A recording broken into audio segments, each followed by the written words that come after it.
नमस्कार मित्रांनो, मी कॅप्टन अभिषेक पिंगळे. इंटरनेटवर खूप नेगेटिव्हिटी पसरली एआय बद्दल की एआय मुळे ग्लोबली 80 कोटी जॉब्स डिस्प्लेस होणार आहे आणि भारतात 3 ते 4 करोड 2030 पर्यंत म्हणजे 5 वर्षात 3 ते 4 करोड लोकांचा जॉब डिस्प्लेस होऊ शकतो. पण मी हा व्हिडिओ तुम्हाला ऍज ऑलवेज त्याच्या निगेटिव्ह सांगायला नाही केलेला, त्याच्यात पॉझिटिव्ह किंवा त्याच्यातून आपण कसं सुरक्षित राहू शकतो किंवा आपण त्याला कसं टॅकल करू शकतो या पर्टिक्युलर सिच्युएशनला. जर तुम्हाला भीती असेल की एआय तुमचा जॉब घेईल तर त्याच्यासाठी 2 स्टोरी सांगतो ज्याने तुम्हाला रिलेट होईल सिच्युएशन आणि समजायला इझी पडेल. इमॅजिन करा, एक काळ होता जेव्हा आपण जे शूज घालतो किंवा चपला घालतो ते हाताने बनवलेलं जायचं. तर जसं जसं इंडस्ट्रियल रेव्होल्युशन आला आणि मशीन्स आले, ऑटोमेशन आलं, तर ते सेम शूज ज्याला बनायला वेळ लागायचा त्याला त्याच्यात मशिनरी इन्व्हॉल्व झाली आणि तेच शूज मशीन्स मध्ये बनायला लागले. मग त्याच्यानंतर बरेच मोठे मोठे कंपनीज इस्टॅब्लिश झाले, नायकी, ऍडिडास, या सगळ्या मोठमोठ्या कंपनीज ब्रँड्स शूज मुळे इस्टॅब्लिश झाल्या globally, one of the biggest brands in the entire world. जेव्हा हा शूज माणूस बनवायचा तर बट ऑब्वियस जे लोक हाताने तेव्हा शूज बनवत असतील तर त्यांचे जॉब्स गेले असतील. पण तुम्ही जर ते आता बघाल, लेट्स अज्युम एक चांगला शूज आपल्याला 4-5 हजारापर्यंत मिळतो, मे बी नायकी. पण तुम्हाला जर माहिती असेल की हँड क्राफ्टेड शूज म्हणून एक नीश आहे. आता हे जे हँड क्राफ्टेड डिझायनर शूज असतात तो एक शूज मिनिमम 25 ते 30 हजार रुपयाचा पेअर असतो. म्हणजेच काय, जरी ऑटोमेशन आलं आणि जे आहे पण जे ह्युमन इन्व्हॉल्वमेंट किंवा हँड क्राफ्टेड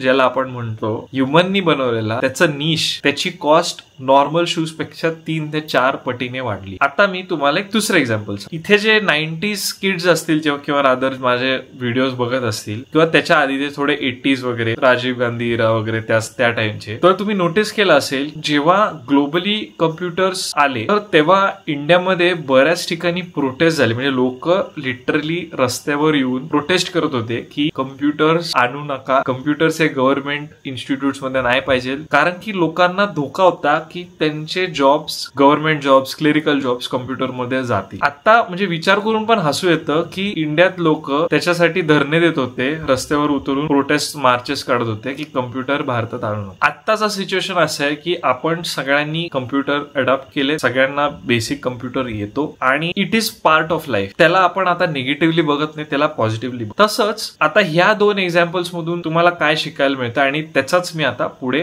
अजून एलॅबोरेट करतो की ऍक्च्युली एआय आणि त्याला आपण कसं टॅकल करायचं. तर फर्स्ट एक्झाम्पल घेऊ ज्याच्यात मी तुम्हाला शूजचं एक्झाम्पल दिलेलं. सो ऑलवेज रिमेंबर, जेव्हा टेक्नॉलॉजी येते ना, त्या टेक्नॉलॉजीला अजून इम्प्रूव्ह करायला किंवा त्याला मॉनिटर करायला लोक लागतात. म्हणजेच ऑटोमेशन जरी असलं तरी human involvement, human touch, human इमोशन्सचा बट ऑब्वियस एक्सपोनेन्शियली त्याचा नीड किंवा त्याची नीश वाढते आणि बिकॉज त्याचा सप्लाय कमी असल्यामुळे त्याचा ऑटोमॅटिकली त्याची जी रेट आहे ती एक्सपोनेन्शियली वाढते. आता हे ह्युमन टच म्हणजे एक्झॅक्टली काय, तर लेट्स अज्युम आता बऱ्याचशा लोक म्युझिशियन्स असतील, लिरिक्स, पोएट्स, स्क्रीन रायटर्स, त्यांच्या स्क्रिप्ट चॅट जीपीटी वरून लिहून घेतात. आता तुम्ही चॅट जीपीटीला एक पर्टिक्युलर डेटा फीड करतात आणि ते तुम्हाला एक स्टोरी किंवा एक काहीतरी आउटलाईन बनवून देत. पण think about it, chat GPT किंवा AI is a collective conscious of what is in the internet. म्हणजेच काय की जे त्याच्याकडे डेटा ऑलरेडी आहे त्याचा तो मिक्स अँड मॅच करून तुम्हाला काहीतरी क्रिएट करून देणार. तर आता खूप लोकांना टेन्शन आले स्क्रिप्ट रायटर्सला, किंवा आपण साधा एसे लिहितो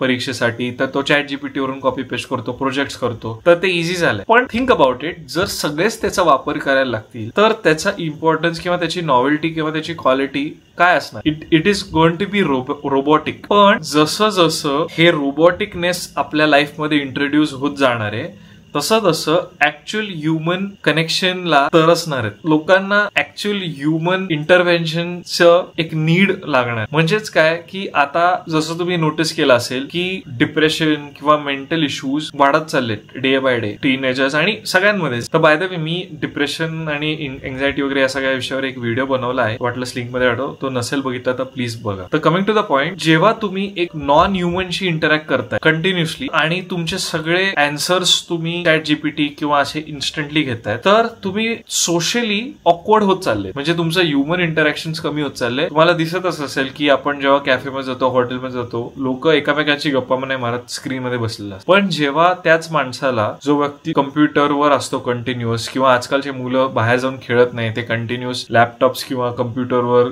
गेम्स खेळत असतात त्यांना बाहेर जेव्हा ते ऍक्च्युली लाईफमध्ये पडतात ते सोशली खूप ऑकवर्ड असतात, त्यांना ते इझिली कॉन्फिडेंटली कम्युनिकेट करता येत नाही किंवा ते अवॉइड करतात ती गोष्ट. त्यांना एक अँझायटी असते, सोशल अँझायटी म्हणू शकतो. आता हे वाढत जाणार एक्सपोनेन्शियल. म्हणजे अजून एक एक्झाम्पल देतो, मी मध्ये जपानमध्ये बघितलं की तिकडे भाड्यानी तुम्हाला जे रिलेशनशिप पाहिजे कितीतरी तासासाठी एक अमाऊंट, आणि ती खूप महाग अमाऊंट असते, ती तुम्हाला भरायची आणि तो माणूस ते पर्टिक्युलर रोल करतो. म्हणजे तुम्हाला आज जर एक गर्लफ्रेंड पाहिजे असेल किंवा तुम्हाला आई हवी असेल किंवा तुम्हाला एक मित्र हवा असेल तर तुम्ही ऑनलाईन त्या माणसाला सिलेक्ट करू शकता, त्याच्याशी बोलू शकता, तुम्ही एक प्राइस फिक्स करू शकता, तो तुमच्या घरी येणार आणि तुमच्याबरोबर तसा वागणार आणि मग तो घरी जाणार. तसंच ऑनलाईन ऍप्स आले जे तुमचे व्हर्च्युअल बॉयफ्रेंड किंवा गर्लफ्रेंड बनतात आणि तुम्ही त्यांच्याबरोबर रिलेशनशिप करता. म्हणजे बघा की ह्युमन्सला ऍज अ ह्युमन किती इम्पॉर्टन्स येणार आहे हे जेव्हा एआय आणि हे सगळे रोबोटिक्स आणि हे टेक्नॉलॉजी येणार आहे. खूप लोक आता एआय वर व्हिडिओज बनवतात. तर तुम्ही मला सांगा, मी उद्या जर एआय मध्ये व्हिडिओ बनवला, इनिशियली ते खूप एफिशियंट होईल, खूप चांगलं होईल, मध्ये त्याला बोलायला काही त्रास नाही होणार, पण तुम्ही मला किंवा माझ्यासारख्या ऍक्च्युअल लोकांशी कनेक्ट व्हायला किंवा त्यांचे व्हिडिओज बघायला तरसाल आणि टू द पॉइंट अशी वेळ येईल की तुम्ही त्याच्यासाठी पैसे द्यायलाही रेडी व्हाल. का? कारण की सगळेच लोक जे इझी वे आहे एआयचा, चॅट जीपीटीचा ते वापरणार आणि तुम्हाला ही जी निश क्रिएट होणार आहे ना त्याच्यासाठी तुम्ही एक्स्ट्रा पैसे भरणार. Same way goes for writing script, same way goes for music or any other thing that is related to this repetitive work. कारण की चॅट जीपीटी वेगळं क्रिएट नाही करत आहे, जे आहे सिस्टीम मध्ये फीड केलेलं त्याच्यातच तो क्रिएटिव्हिटी किंवा त्याच्यातच ते मिक्स अँड मॅच करून तो शोध. पण त्याच्यात तुम्ही ह्युमन इमोशन्स, ह्युमन टच हे किती एक्सटेंड पर्यंत फीड करू शकतात, त्याला पण एक लिमिटेशन येणार. तो सेकंड पॉइंट जो होता, मी जे कम्प्युटर्स बद्दल बोललेलो, जी स्टोरी सांगितलेली, तसंच एक काळ आलेला की सगळ्यांना कम्प्युटर स्कूलमध्ये बेसिक नॉलेज होतं. मग आपण नंतर ते जावा, C++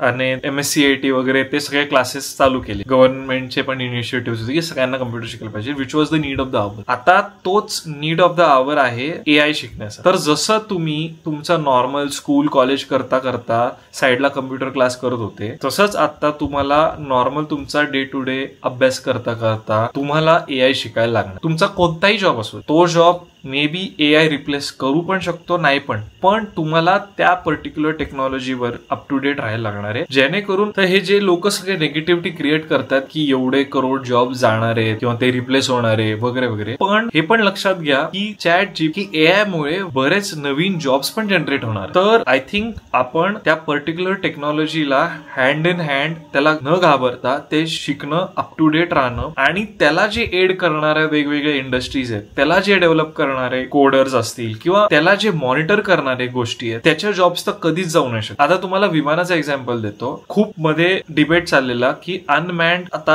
ऑलरेडी एअरक्राफ्ट आहेत ज्याला आपण ड्रोन्स म्हणतो, ते जाऊन इनफॅक्ट मिसाईल्स वगैरे टाकतात. तर हेच ड्रोन्स जसे चालतात हवेत आणि परत लँड होतात, तसंच विमानं का नाही चालू शकत? 100% विमानं चालू शकतात. आताही टेक ऑफ जर सोडला तर विमान क्लाइंब, क्रूज आणि लँड ही ऑटोमॅटिकली करू शकतो. पण ह्याचाच अर्थ विमान उद्या बिना पायलटचे उडेल का? तर मे बी उडूही शकतं, पण तुम्ही त्या विमानात ट्रॅव्हल कराल का ज्याच्यात माणूस नाही? ऑनेस्टली मला तुमचं माहित नाही तर मी तर नाही करणार. बिकॉज आय टेल यू की पायलटचा मग जॉब काय? जर उद्या टेक ऑफही ऑटोमॅटिकली करता येत असेल तर मग पायलटचा जॉब उरला. तर खूप साऱ्या गोष्टी असतात की पायलट्स विमानात बसून ऍक्च्युली मॉनिटर करत असतात. ज्या मशीन जर फेल झालं किंवा त्याच्यात काही प्रॉब्लेम आला तर ते हँडल करण्यासाठी आम्हाला ट्रेन केलं जातं. तसंच सगळ्याच गोष्टीला तुम्ही मशीन किंवा ऑटोमेशन किंवा टेक्नॉलॉजी किंवा सॉफ्टवेअर रिलाय नाही करू शकत. त्या गोष्टीला ह्युमन मॅनेजमेंट, ह्युमन इंटरव्हेन्शन आणि ह्युमन लिडरशिपची गरज आहे. तर मला असं वाटतं की जे जॉब्स 100% मॅन्युअल लेबर शी रिलेटेड आहे, ह्युमन इंटरॅक्शन शी रिलेटेड आहे, ज्याच्या ट्रस्ट, बॉन्ड, लिडरशिप शी कनेक्टेड आहे, ते जॉब जाऊच नाही शकत. मला वाटतं घाबरण्यासारखी गोष्ट नाही, कारण की तुमच्या पर्टिक्युलर युनिकनेस साठी, तुमच्या पर्टिक्युलर टॅलेंटसाठी, तुमच्या जर हार्डवर्क असेल तर तुम्हाला 100% जॉब्स असणारच आहे. But for that you have to be updated with what is happening currently. तर असं म्हणून किंवा घाबरून नाही चालणार की अरे उद्या तर आता कोड्स पण एआय लिहितील, मग कोडर्सला काय होणार किंवा सॉफ्टवेअर इंजिनियर्सला काय होणार. तर मला वाटतं त्यांचे जॉब जाणार नाही, त्यांचं फक्त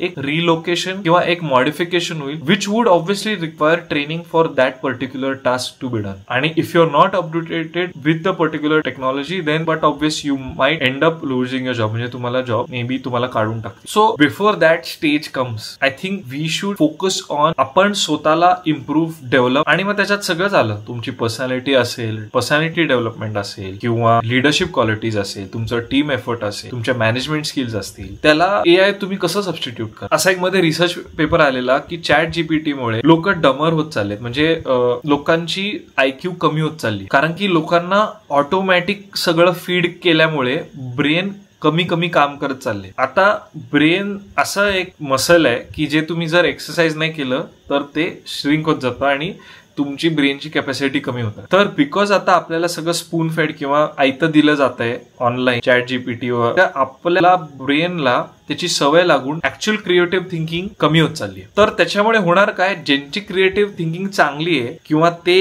ह्याच्यावर कम्प्लिटली रिलाय न करता स्वतःचे इनपुट्स टाकताय, दे विल एक्सेल, म्हणजे ते बाकीच्या नॉर्मल लोकांपेक्षा 100% पुढे राहतात. आणि ही जसं पिढी आता नवीन Gen X, Gen Z वगैरे आता आले, तर त्यांना हे खूप टफ टास्क जाणार, अननेसेसरली आपला ब्रेन शार्प ठेवण्यासाठी खूप टफ जाणार आहे त्यांच्यासाठी. जसं मशीन्स आले, कार झाल्या, गाड्या आल्या, मोटरसायकल आल्या आणि ऑटोमॅटिकली हेल्थ लोकांची डिट्युरेट होत गेली, ओबेसिटी म्हणजे मोठेपण वाढत गेलं. तसंच every technology has good and bad, म्हणजे ह्याच्या पण काहीतरी निगेटिव्ह आहेत. ते आपल्याला जर कळाले आणि त्याच्यावर आपण वर्क केलं तर त्या पर्टिक्युलर थिंगला तुम्हाला ऑटोमॅटिकली तुमची व्हॅल्यू वाढते. म्हणजे लोक गाड्या किंवा ट्रॅव्हल, पूर्वी लोक सायकलने ट्रॅव्हल करायचे, चालायचे, त्याला आता कॉम्पन्सेट करायला लोक पैसे देऊन वॉकर घेतात किंवा जिम लावतात. सो असंच आहे, तुम्हाला ज्या गोष्टीसाठी पैसे मे बी खर्च करायला नसते लागले ते तुम्हाला आता लागतंय. तर जितकं तुम्ही स्वतःला इम्प्रूव्ह कराल, तुमची निश किंवा तुमचं पर्सनॅलिटी, ते आय थिंक AI कधीच मॅच नाही करू शकत, कारण की हे सगळं बनवणार आपण ह्युमन आहोत. We are in a very transformative stage on earth, म्हणजे आपला ह्युमन काइंडला हा पर्टिक्युलर वेळ खूप ट्रान्सफॉर्मेटिव्ह आहे. लाईक काही जॉब्स आहेत, मला नाही वाटत की त्यांना प्रॉब्लेम येईल. फॉर एक्झाम्पल सर्जन्स असतील, आय नो आता रोबोटिक्सनी सर्जरी होतात, पण ते रोबोटिक्स हँडल करणार डॉक्टर्स असतात. So tomorrow I won't be comfortable, जसं I won't be comfortable with some machine flying the plane आणि कोणी माणूस नाहीये, पायलट नाही, कोणीच नाही आणि चाललंय विमान, तसंच मला उद्या डायरेक्ट विदाउट एका डॉक्टरचं रोबोटनी सर्जरी केलेलं आय वॉन्ट बी कम्फर्टेबल. तसाच आहे ह्या सगळ्या गोष्टी. तुम्हाला ते निश आणि त्या पर्टिक्युलर टेक्नॉलॉजी बरोबर अपडेटेड राहून ते सगळं शिकायला. तर I would love to hear from you, म्हणजे मी तुमच्या कमेंट्स वाचायला आणि त्याच्यावर I would love a healthy debate on such topics. तर आय होप मी तुम्हाला न घाबरवता ऍक्च्युली त्याच्यातले पॉझिटिव्ह आणि कसं you as a human would be valued more when machines come in. तर thank you for watching. Bye bye.